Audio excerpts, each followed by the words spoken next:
Bonjour à tous, bienvenue sur le plateau TV Veto Inside en direct du congrès AVAC Marseille édition 2025. On va parler de C-arm ou radioscopie paire-opératoire. On va en parler avec notre confrère, le docteur Antoine Dunier-Mérigot, spécialiste en chirurgie au CHV Languedocia. Bonjour Antoine. Bonjour Valérie. Bon Antoine, moi j'étais récemment donc à un congrès de radiologie humaine et du C-arm, on en entend parler énormément. Donc c'est une technique d'imagerie à rayon X qu'on utilise pour des interventions mini-invasives.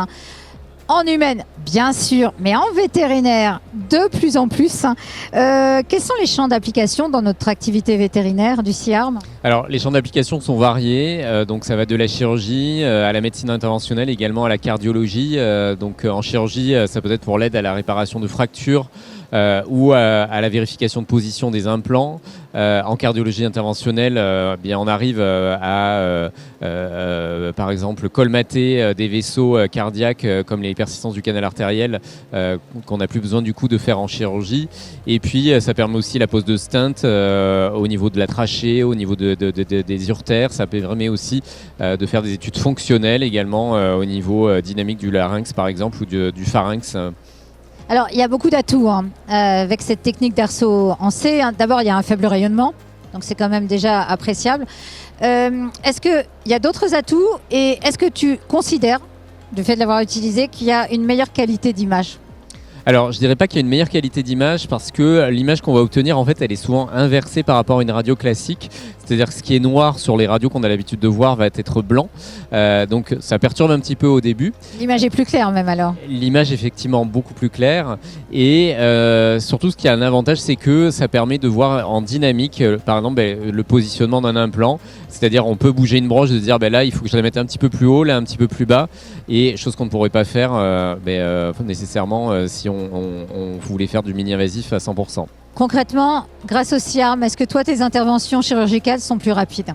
Alors, il y a 2-3 interventions sur lesquelles c'est le gain de temps est majeur. C'est surtout les luxations sacro-iliaques et notamment chez le chat, où avec juste une petite incision de 1 cm, on arrive à poser une vis entre l'ilium et le sacrum de manière parfaite. Alors que, effectivement, parfois on est obligé de retourner en chirurgie, c'est-à-dire de fermer l'animal, de faire sa radio, de considérer qu'on n'est pas bien positionné. Là, effectivement, on a une assurance à 100% du positionnement.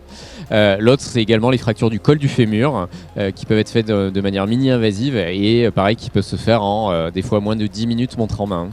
Et alors quelles utilisations pour le diagnostic ? Alors pour le diagnostic, j'en ai parlé, les médecins aiment beaucoup cette technique, notamment pour les diagnostics de déglutition, de diagnostic d'adachalasie cricopharyngienne par exemple. Ça c'est extrêmement intéressant, sur d'autres études de motilité également digestives. Alors, tout ça c'est bien beau, mais j'imagine qu'il va falloir quand même se former pour savoir l'utiliser. Comment se forme-t-on ? Alors, il y a très peu de formations dans le monde, malheureusement. Il y en a, on va dire, 1 ou 2 par an aux États-Unis qui se font. Il y en a des fois en Angleterre. Alors, ça va être des formations très ciblées. C'est souvent soit sur la cardiologie interventionnelle, soit sur la pose de stent, par exemple, au niveau des urtères, au niveau de l'urètre, soit des fois dans certaines conditions en orthopédie. Et puis, il y a effectivement toute une formation sur la machine en soi, parce qu'il faut savoir la manier. Il faut aussi que son équipe sache la manier, parce que vous avez les mains dans le cambouis, avec des gants quand vous opérez. Mais il faut que vous puissiez avoir à côté des opérateurs qui savent se servir et la manier. Et l'investissement moyen ? Alors l'investissement sur du matériel neuf, c'est des investissements entre 100 et 150 000 euros. Sur le marché, on peut trouver du matériel reconditionné moitié moins cher dans la plupart des fournisseurs actuels. Bon, merci beaucoup Antoine pour cet éclairage sur le C-arm. J'espère que ça vous aura intéressé. En humaine, on en voit énormément, je peux vous dire, et en vétérinaire, eh bien, ça arrive aussi le C-arm. Donc surtout, si vous avez aimé, n'hésitez pas à nous suivre sur Veto Inside, l'actu vétérinaire en vidéo pour Veto ASV et également étudiant vétérinaire. À très vite sur Veto Inside.